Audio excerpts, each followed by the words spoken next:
الحمدللہ رب العالمین والصلاة والسلام علی سید الانبیاء والمرسلین قال اللہ تعالی وتبارک فی القرآن المجید والفرقان الحمید فی شان حبیبہ مخبرا وآمرا ان اللہ وملائکتہ یصلون علی النبی یا ایہا الذین آمنوا صلوا علیہ وسلموا تسلیما صلاۃ والسلام وعلی آلک واصحابک محبوبہ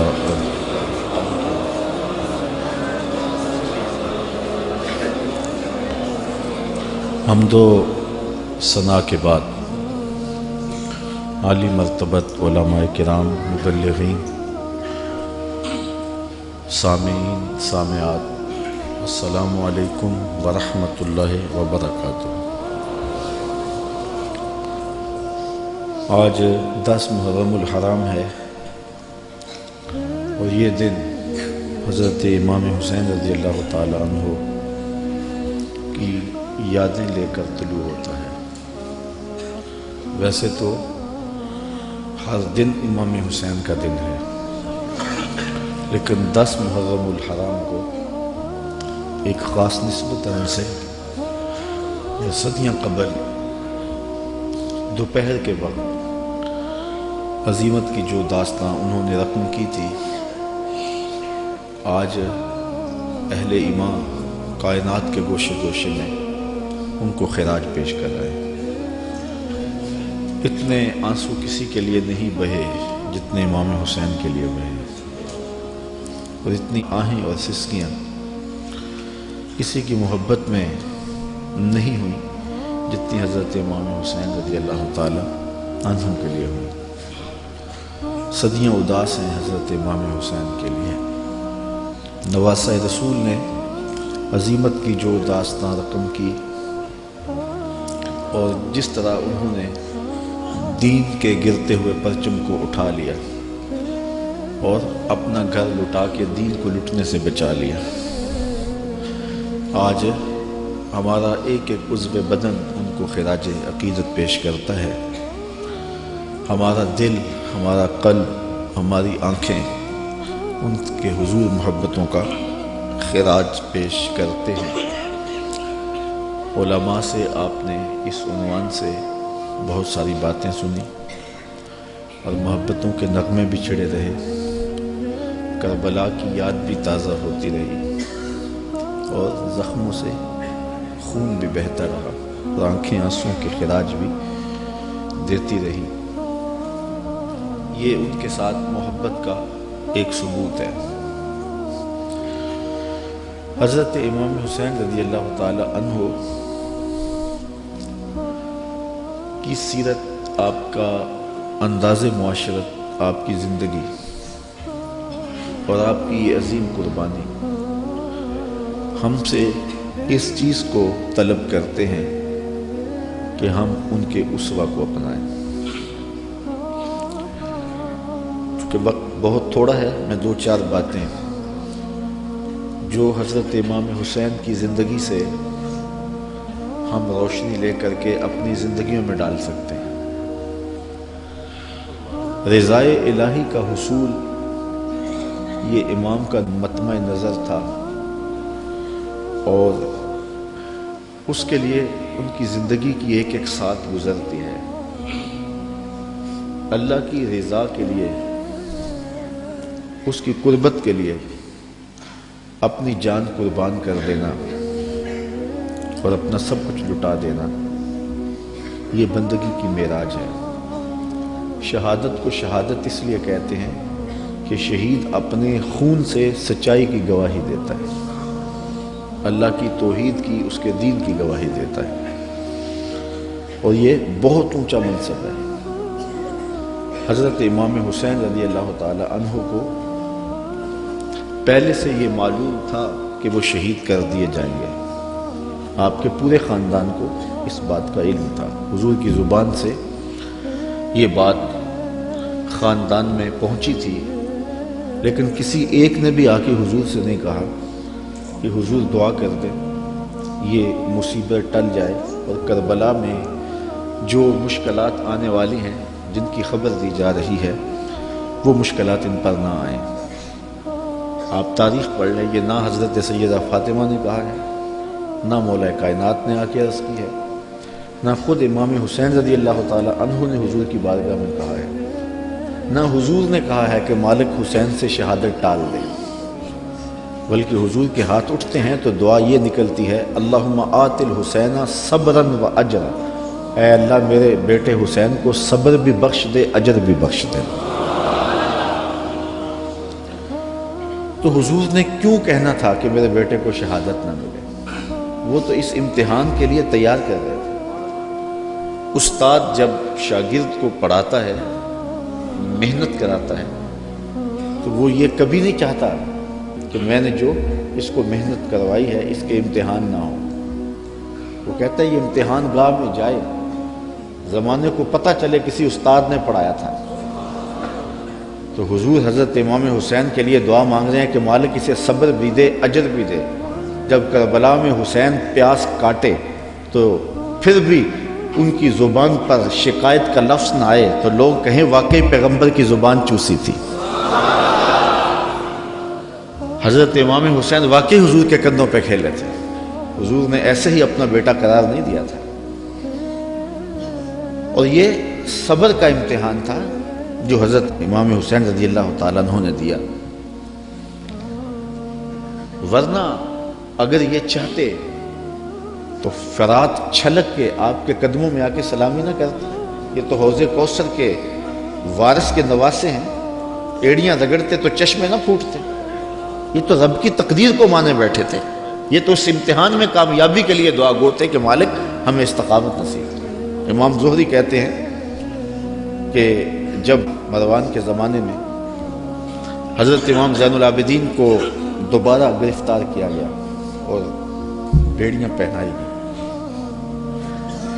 سب سے زیادہ دکھ حضرت امام زین العابدین نے دیکھے، کھلی آنکھوں سے یہ منظر کربلا کا سارا انہوں نے دیکھا۔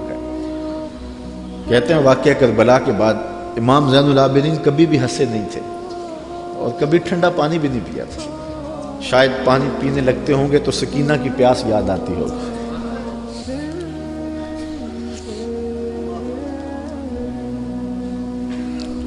لیکن آپ کے ہاتھوں میں ہاتھ کڑیاں ڈال لی گئی اور قید میں ڈال دیے گئے۔ امام زہری کہتے ہیں کہ میں نے جو ہی امام کو دیکھا تو امام زہری رو پڑے۔ امام زین العابدین نے کہا زہری رو کیوں رہے ہو؟ میں نے کہا حضرت آپ کے ان ہاتھوں میں ہاتھ کڑیاں ہیں، پیغمبر زادے ہو، دنیا کو دین دیا ہے، اور آج آپ کے ہاتھ میں ہاتھ کڑیاں ہیں۔ بے مروت بے وفا تیرا بھی کیا افسانہ ہے، جس نے اپنی ہی شمع کو گل کیا تو وہ پروانہ ہے۔ تو کہا یہ لوگ کتنے ظالم ہیں جنہوں نے آپ کے ہاتھوں میں ہتھ کڑیاں ڈالی۔ اور امام زہری کا دل پھٹتا جا رہا ہے۔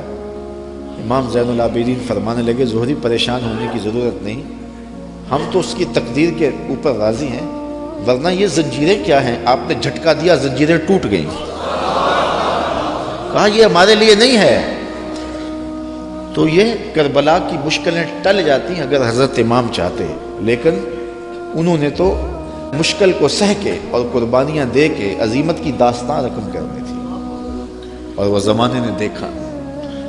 تو حضرت امام حسین رضی اللہ تعالی عنہ کی سیرت سے یہ چیز سیکھی جا سکتی ہے کہ ہم اپنے آپ کو قربانی کے لیے تیار کریں اور اپنے فکر کی، اپنی سوچ کی پرورش اس طرح کریں کہ کبھی مشکل وقت میں کھڑا ہونے کا مرحلہ آ پہنچے تو پھر ہمارے قدم ڈگمگائے نہ، پھر ہمارے پاؤں میں لرزش نہ آ جائے، ہمارے زوردار نعرے اور ہمارے پرجوش خطاب، ہماری خطابت کے تن تنے اور ہمارے فلسفے وہاں دم نہ توڑ جائیں جہاں کھڑے ہونے کا وقت تھا۔ یہ ناداں سجدے میں گر گئے جب وقت قیام آیا۔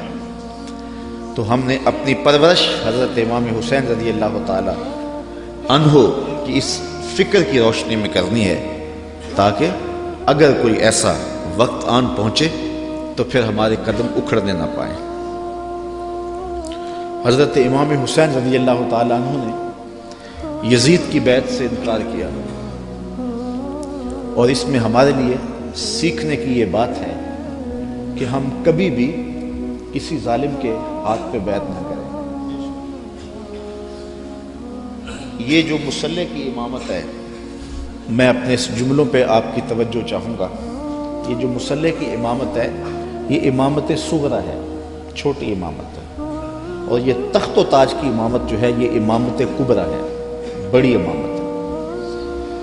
ہم چھوٹی امامت کے بارے میں تو اتنے حساس ہیں کہ اگر کسی کے پاؤں کی انگلیاں بھی اٹھ جائیں تو ہم اس کے پیچھے کہتے نماز نہیں ہوگی۔ اگر کسی شخص کی داڑھی کا سائز چھوٹا ہو تو ہم اس پہ احتیاط کرتے ہیں کہ اس کے پیچھے نماز واجب الاعادہ ہے۔ تو یہاں تو داڑھی کا سائز اور انگلیوں کا لگنا اور اٹھنا بھی دیکھتے ہیں کہ نماز ہے۔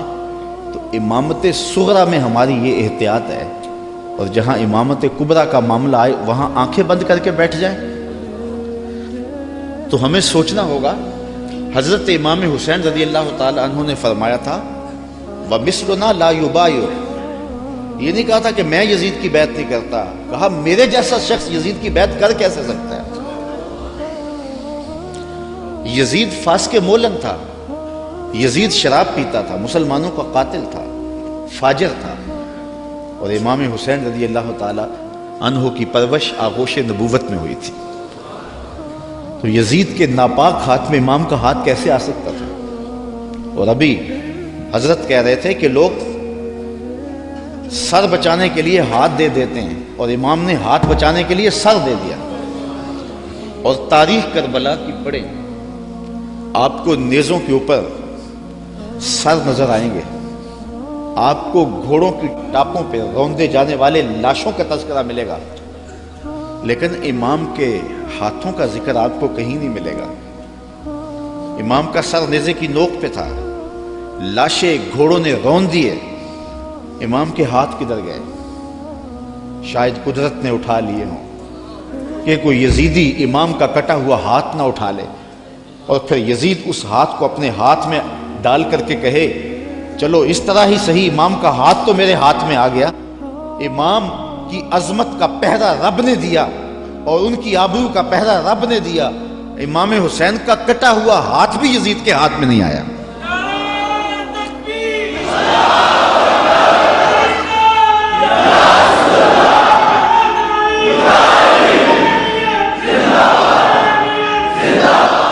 اور اس ہاتھ کو بچانے کے لیے مدینہ چھوڑا۔ مدینہ چھوڑنا کوئی آسان تو نہیں نا، 8 دن کے لیے حاجی جاتا ہے نا، مدینے میں رہتا ہے، اور جب چھوڑتا ہے تو قیامت ٹوٹ رہی ہوتی ہے۔ کسی نے پوچھا تھا عمرے اور حج کا ماجرا، تو میں نے کہا تھا کعبۃ اللہ پہ پہلی نظر مشکل ہے اور روضہ رسول پہ آخری نظر مشکل ہے۔ تو 8 دن رہنے کے بعد وہاں سے پلٹنا قیامت ہوتا ہے۔ اور جس نے زندگی مدینے میں گزاری ہے، جو پیدا مدینے میں ہوا، جس کے گھر کا دروازہ مسجد نبوی کے اندر کھلتا ہو، جس کا مسکن اور مولد مدینہ ہو۔ اعظم چشتی مرحوم جب مدینہ رسول میں آخری حاضری پر گئے تو بیمار تھے، ویل چیئر پہ تھے، تو انہوں نے الوداع ہوتے ہوئے خادم سے کہا کہ میرا رخ حضور کے روضے کی جانب رہنے دو اور کچھ پیچھے سے کھینچو۔ اور جب وہ نظارے نگاہوں سے اوجھل ہونے لگے تو اعظم چشتی مرحوم نے کہا کہ جان بدن سے نکلتی ہے اعظم، جان بدن سے نکلتی ہے اعظم، کوئی آسان ہے مدینے سے جدا ہونا۔ تو اپنی فکر کی آبیاری کے لیے اور یزید سے اپنے ہاتھ کو بچانے کے لیے آپ نے وہ شہر مدینہ بھی چھوڑا، شہر خوبہ بھی چھوڑا، پھر مکہ المکرمہ بھی چھوڑا۔ 8 ذی الحج کو مکہ المکرمہ چھوڑا، تاریخ پڑھیں آپ، اور منا میں 8 ذی الحج کو لوگ جمع ہو رہے ہیں، اے تماشا گاہ عالم روئے تو کجا بہرے تماشا بھی روی۔ اب یہاں مجھے اقبال یاد آئے، مدعاش سلطنت بوتے اگر خود نہ کر دے وا چنی ساما سفر۔ اقبال کہتے ہیں کہ اگر حضرت امام حسین رضی اللہ تعالیٰ عنہ کا مدعا سلطنت کا حصول ہوتا تو اتنے تھوڑے لوگوں کے ساتھ آپ کبھی بھی سفر نہ کریں۔ ٹوٹل 145 افراد ہیں، بچوں اور خواتین کے سمیت، اور سارا مدینہ آپ کا مرید ہے۔ اللہ اکبر. مکے میں پوری دنیا سے حاجی آ رہے ہیں لیکن آپ مکے کو چھوڑ کے جا رہے ہیں. طلحہ بن عدی بن حاتم راستے میں ملتا ہے تو 30,000 کا لشکر آپ کی پشت پہ کھڑا ہونے کا عندیہ دیتا ہے. آپ فرماتے مجھے یہ بھی قبول نہیں ہے. یزید کا مکروہ چہرہ بے نقاب کرنے جا رہے تھے اور اس شہادت کو چومنے جا رہے تھے جس کی بشارت رسول اللہ نے دی ہوئی تھی. اور پھر بڑھتے گئے اور اٹھنے والے قدم حضرت امام کے پیچھے نہیں ہٹے اور قیامت تک لوگوں کو درس اور سبق دے گئے کہ حق کے لیے جان کا نذرانہ پیش کرنا پڑے تو یہ سودا سستا ہے. آج دین کی قدریں پامال ہوں اور ہم ڈھب سے بات بھی نہ کر سکیں تو میں پوچھتا ہوں کیا حجرہ فاطمہ سے بڑی بھی کوئی خانقاہ ہو سکتی ہے؟ کیا حسین ابن علی سے بڑا بھی کوئی سجادہ نشین ہو سکتا ہے؟ تو جب انہوں نے حق کے لیے اپنا سب کچھ لٹا دیا تو مجھے اور آپ کو اپنی زندگی کی ایک ساتھ کو دین کے لیے پیش کر دینا ہوگا. حضرت امام حسین سے سیکھا جا سکتا ہے صبر اور استقامت کا سلیقہ کہ انہوں نے کس طرح صبر کا امتحان دیا. 57-58 سال کی عمر کا شخص ہو اور اس کو یہاں سے چل کے باہر وضو خانوں تک 3 سے 4 مرتبہ جانا پڑے تو سانس پھول جائے گی. اور حضرت امام حسین ایک بار نہیں گئے 71 بار لاشیں لینے گئے. 71 مرتبہ لاشیں لینے گئے اور لاشیں بھی بیگانوں کی نہیں ہیں اپنے بیٹوں کی. جوان بیٹے کی لاش اٹھانا تماشا لبے بام نہیں ہے. کسی کا جوان بیٹا فوت ہو جائے سارے گھر والے دلاسہ دے رہے ہوتے ہیں تو باپ اور ماں سنبھلتے نہیں ہیں. ایسے مناظر آپ روز دیکھتے ہیں. جنازہ اٹھتا ہے تو 10 آدمی تھام کے لے جا رہے ہوتے ہیں. یہ کون ہے؟ کہا اسی کے جوان کی لاش جا رہی ہے. جوان بیٹے کی لاش ہو 10 آدمی سنبھالا دے رہے ہوں اور باپ پھر بھی نہیں سنبھلتا. موت بھی تبھی ہوتی ہے. میں سلام پیش نہ کروں اس حسین پر جو جوان علی اکبر کی لاش کو کندھوں پہ اٹھا کے خیموں تک لاتا ہے اور پھر بھی ہاتھ اٹھا کے کہتا ہے مالک حسین کی یہ قربانی بھی قبول فرما.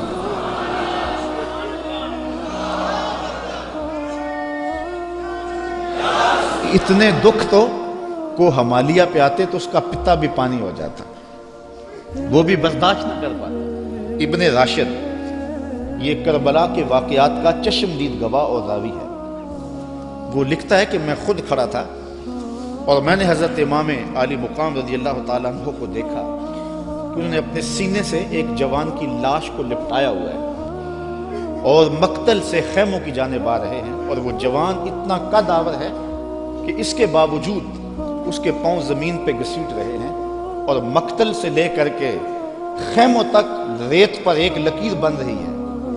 تو میں پہچانتا نہیں تھا اس شخص کو, وہ نوجوان کون ہے. تو میں نے کسی سے پوچھا, میں نے کہا یہ نوجوان کون ہے جس کو امام اٹھا کے لے جا رہے ہیں؟ کہا یہ امام حسن کا بیٹا قاسم بن حسن ہے. وہ منظر بھی زمانے نے دیکھا. 6 ماہ کا اثر ہے اور حضرت امام ہاتھوں پہ لے کے فرات کے کنارے پہ کھڑے ہیں. یہ تمام حجت تھی, پانی کے محتاج نہیں تھے. کوثر چھلک کے قدموں میں سلامی دینے آتا. حسین ابن علی کے نام پر تو پانی رکتا ہی نہیں ہے. میں ذکر کر رہا ہوں, سب کی آنکھوں میں پانی نہیں آ رہا. یہ پانی تو آج تک سلامی پیش کر رہا ہے. پانی کا مسئلہ نہیں تھا, اتمام حجت تھی. کہا تمہاری لڑائی میرے ساتھ ہے, اس 6 ماہ کے بچے نے تمہارا کیا بگاڑا. تو پھر کیا ہوتا ہے؟ پانی نہیں ملتا, 2 شاخہ تیر ملتا. 6 ماہ کے بچے کا حلق تیر کاٹ جائے, وہ حلق پہ تیر نہیں لگتا, باپ کا کلیجہ کٹتا ہے. لیکن خون ہاتھوں میں لے کے آسمان کی طرف اچھال کے بولتے ہیں مالک حسین کی یہ ننھی قربانی بھی قبول فرما. 71 لاشیں لائن میں پڑے ہوئے.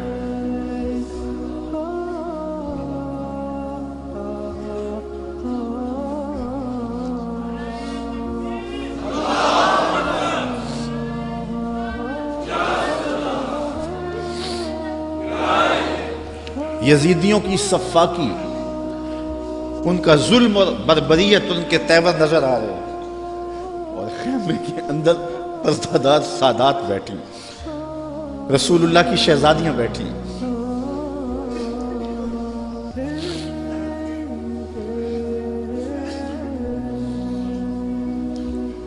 ان کا کیا دکھ ہوگا جو امام کے کلیجے میں.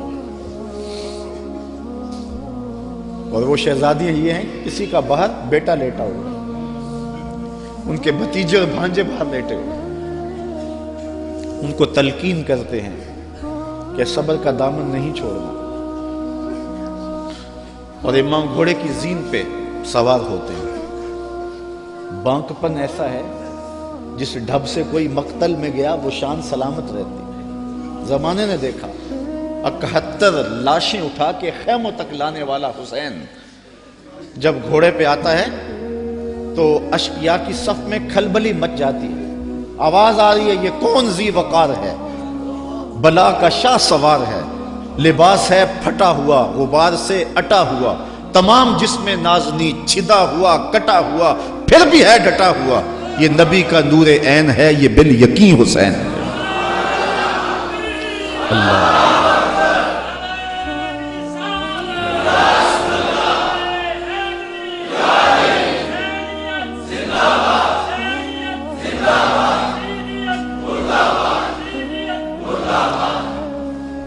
حضرت امام حسین نے صبر کی جو انوکھی داستان رقم کی ہے، کائنات میں اس کی کوئی مثال نہیں ملے گی آپ.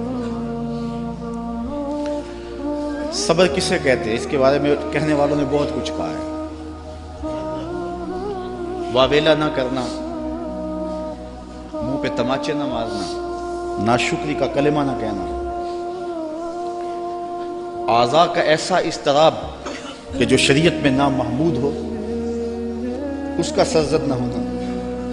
صبر کے بڑے مفاہیم ہیں، لیکن صبر کا مفہوم میں نے ایک یہ بھی پڑھا ہے کہ صابر وہ ہے جس کے معمول عبادت میں فرق نہ آئے. پہلی صف میں کھڑا ہونے کی عادت تھی، نماز پڑھتا تھا، جوان بیٹا فوت ہو گیا، اذان پکاری گئی تو پہلی صف میں کھڑا پایا گیا، نماز قضا نہیں ہوئی. آپ کہیں گے بندہ صابر ہے. گھر میں میت پڑی ہے، نماز قضا نہیں ہوئی. جس کے معمول عبادت قضا نہ ہوں وہ صابر کہلاتا ہے. صبح اٹھ کے قرآن پڑھنے کی عادت تھی، گھر میں میت پڑی ہے، چلو دوپہر کو تدفین ہونی ہے، نماز پڑھی تو تلاوت آج بھی چھوڑی نہیں ہے، ہم کہیں گے بندہ صابر ہے. اگر صبر کی یہ تعریف ہے کہ معمول عبادت قضا نہ ہو تو صابر کہلاتا ہے، تو پھر اس تعریف کے آئینے میں امام حسین کو دیکھو. 71 لاشیں پڑی ہیں، اپنا بدن زخموں سے چور ہے. محتاط روایت یہ ہے کہ آپ کا جب پیراہن اتارا گیا تو 113 تیر 33 زخم تلواروں کے تھے اور 34 گھاؤ نیزوں کے تھے. کچھ نیزے بدن میں ٹوٹ گئے تھے اور گھوڑے کی زین سے فرش زمین پہ آئے. صابر ایسا ہے کہ عبادت کا وقت آ گیا، سجدہ قضا نہیں ہونے دیا. ایسا صابر ہے کہ سجدہ قضا نہیں ہونے دیا، آتے ہی پیشانی سجدے میں. اللہم رضن بقضائک وصبرن علی بلائک تسلیما لامرک. اے اللہ سب کچھ کٹا کے، اور بچوں کی لاشیں پڑی ہیں، حسین کے لخت لخت سے خون بہ رہا ہے، لیکن حسین پھر بھی حاضر ہو گیا تیرے امر کو تسلیم کرتے ہوئے اور آنے والی مشکلوں پر صبر کرتے ہوئے. اور حسین تیرے حکم پہ راضی ہے، تو بھی بتا تو بھی حسین پہ راضی ہوا ہے یا کہ نہیں ہوا. آواز آ رہی ہے اس نواسے پر محمد مصطفیٰ کو ناز ہے، اس پیاسے پر علی شیر خدا کو ناز ہے. اوروں نے بھی سجدے کیے پر اس کا عجب انداز ہے، اس نے وہ سجدہ کیا جس پر خدا کو ناز ہے. عابد ایسا کہ معمول عبادت قضا نہیں ہوا، سجدہ قضا نہیں ہوا. اب آپ جانتے ہیں کہ امام حسین کا سر جو تھا سجدے میں جھکا ہوا تھا کہ دستے قاتل نے سر انور کاٹ لیا اور پھر سر انور کو کاٹ کے نیزے کی نوک پہ چڑھا دیا. یزیدیوں نے اس لیے کیا کہ اپنے لشکر کو تسلی دیں کہ ہم کامیاب اور کامران ہوئے ہیں، دیکھو سر حسین کٹ کے نیزے کی نوک پہ چڑھ گئے. تو جب انہوں نے نیزے کی نوک پہ سر حسین چڑھایا تو لشکر یزید سے آواز آئی یہ کیسا سر ہے جو کٹ کے بھی سر بلند ہے. اس کی سر بلندی اب بھی نہیں گئی، اب بھی یہ اونچا ہے. اور جب سر انور نیزے کی نوک پہ چڑھایا گیا تو اس انداز سے چڑھایا گیا کہ کٹی ہوئی گردن کا رخ آسمان کی طرف اور سر انور کا رخ زمین کی طرف. تو کسی شاعر نے تخیل باندھا، بآں کے سر نیزے پہ اور سوئے زمیں ہے روح، یعنی سجدہ ثانی کی ہے آرزو۔ رکعت میں 2 سجدے ہوتے ہیں، ابھی ایک ہوا تھا کہ سر کاٹ لیا گیا، حسین کی پیشانی میں دوسرے سجدے کی آرزو مچل رہی ہے۔ صابر ایسا کہ معمول عبادت قضا نہیں ہوا، اور پھر تلاوت بھی قضا نہیں ہوئی۔ حسین کا سر نیزے کی نوک پہ ہے، لبوں پہ قرآن جاری ہے، کیونکہ حسین کو لوریہ ہی قرآن کی ملی تھی۔ تو حسین ابن علی رضی اللہ تعالی عنہ سے صبر سیکھا جاتا ہے، استقامت سیکھی جا سکتی ہے، اور اپنی زندگی میں اس کا چراغاں کیا جا سکتا ہے۔ بہت ساری چیزیں سیکھنے کی ہیں اس خاندان سے، رواداری اور خودداری بھی سیکھی جا سکتی ہے۔ جب یہ لشکر حضرت امام حسین رضی اللہ تعالیٰ عنہ کو شہید کر دیتا ہے، اور آپ کے لاشوں کے اوپر گھوڑے دوڑائے جاتے ہیں، اور ہوائیں مٹی ان کے اوپر اڑا دیتی ہیں، اور پھر وہاں سے شہیدوں کے سر نیزوں پہ چڑھا کے کوفہ اور کوفہ سے دمشق لے جایا جاتا ہے، تو یزید پوچھتا ہے اپنے خاص لوگوں سے کہ اس راستے کے اندر تم نے ان کی کیفیت کیا دیکھی؟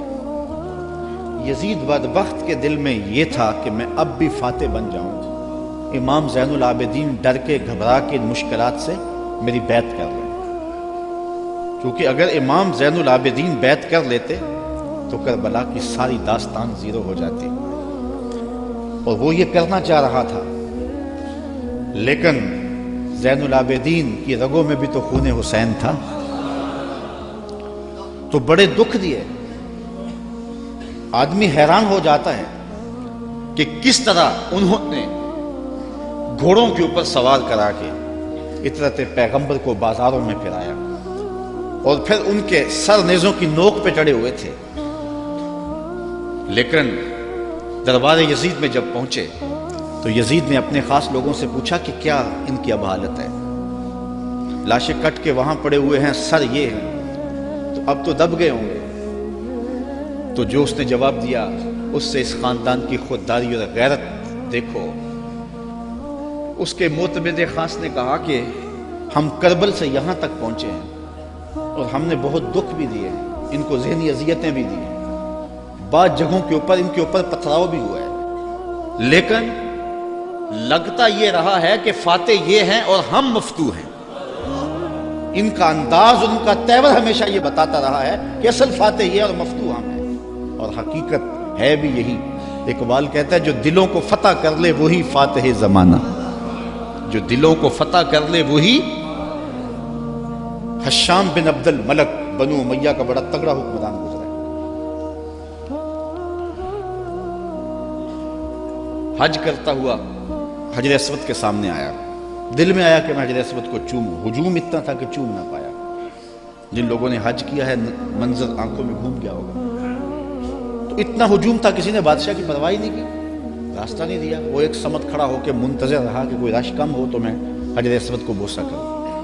اتنے میں امام زین العابدین بھی طواف کرتے کرتے آئے، وہ رک کر کے جب حجر اسود کو دیکھنے لگے تو لوگوں نے راہیں چھوڑ دی، آگے بڑھے، حجر اسود کو چوما اور پھر طواف میں لگ گئے۔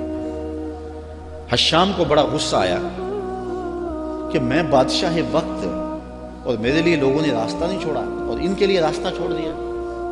تو وہ اپنے درباری شاعر فرزدق سے کہنے لگا من ھذا، یہ کون ہے؟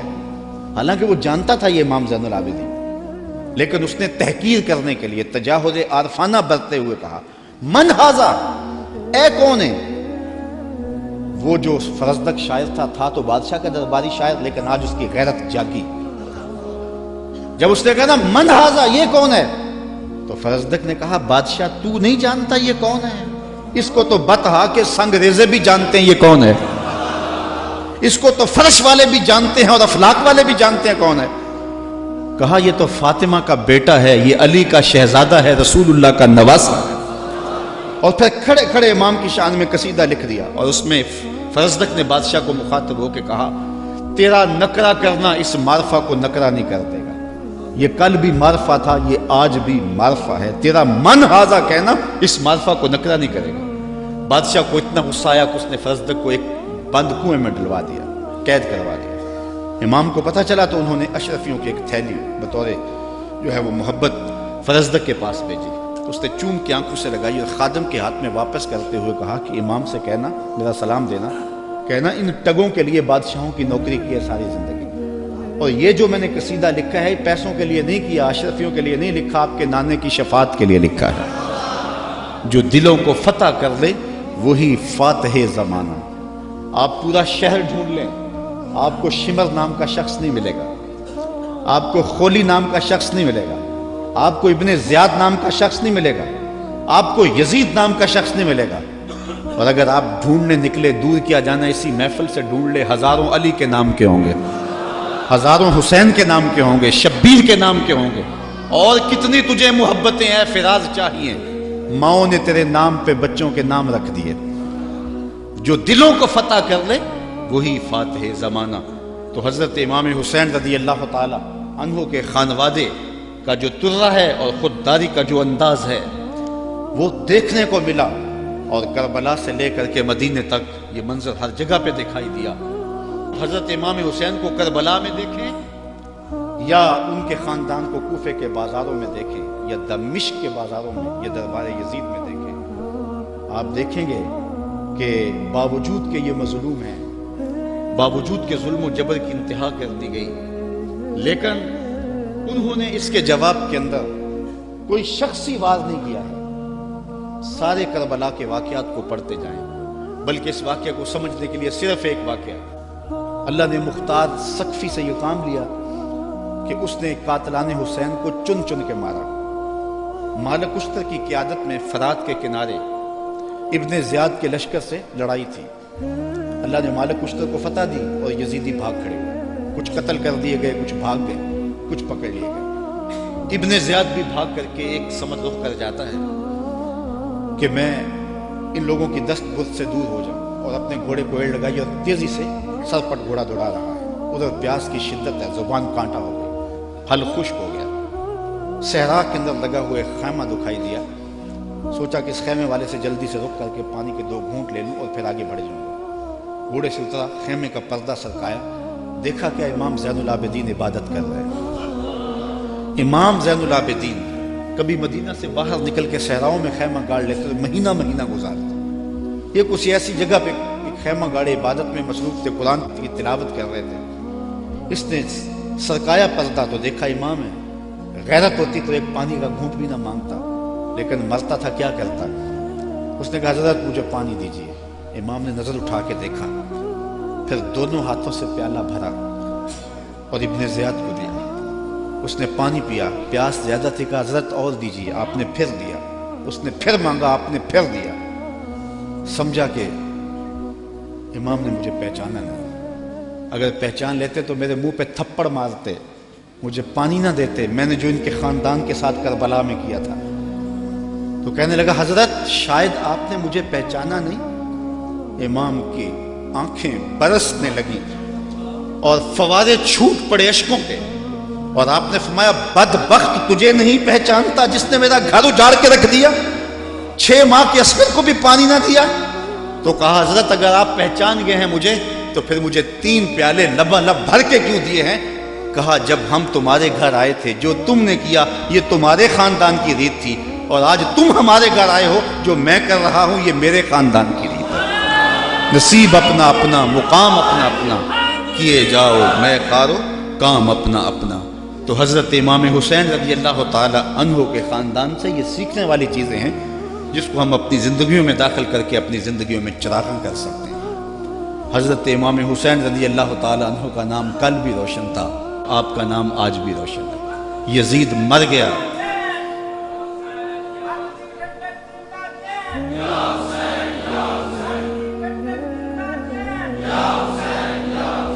سارا دن بھی ہم نعرے لگاتے رہیں، یہ ایسا نام ہے کہ ہر لمحہ اندر ٹھنڈ اترتی رہتی ہے۔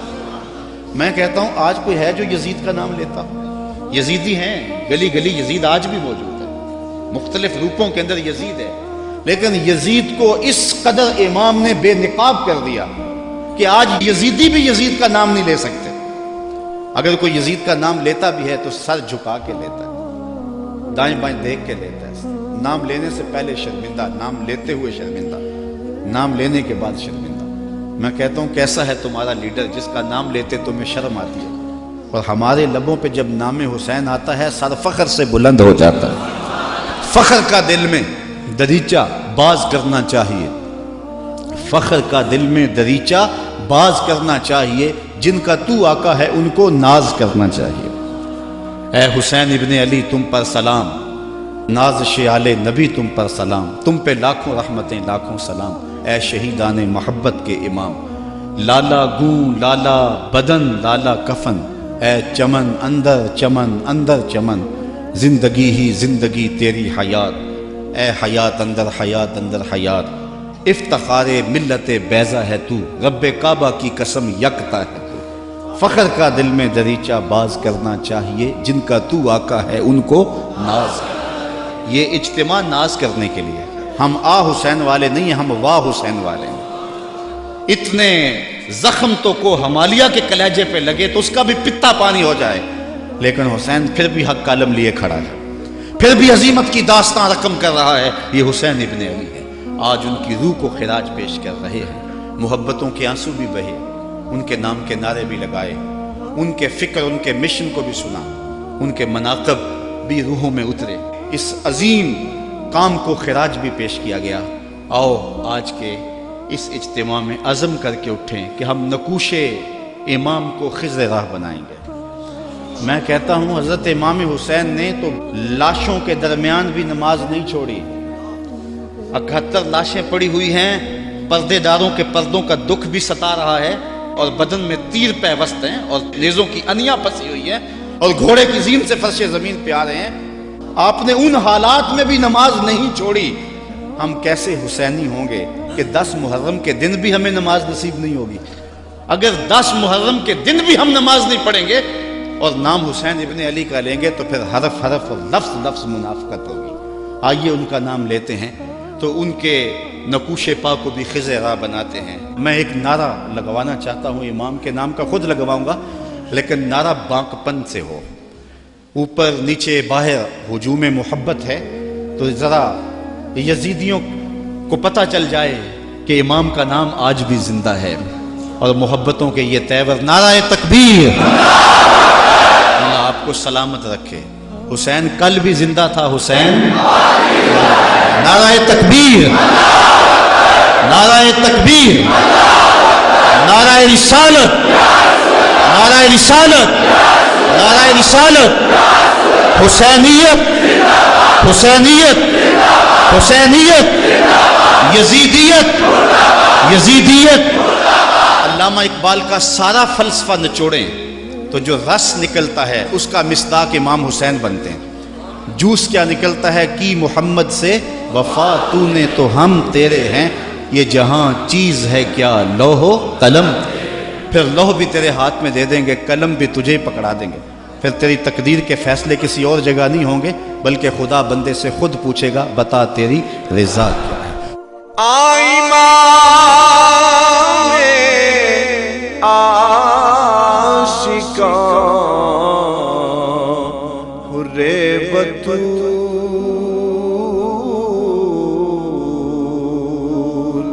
سرو آزاد بوستان رسول، السلام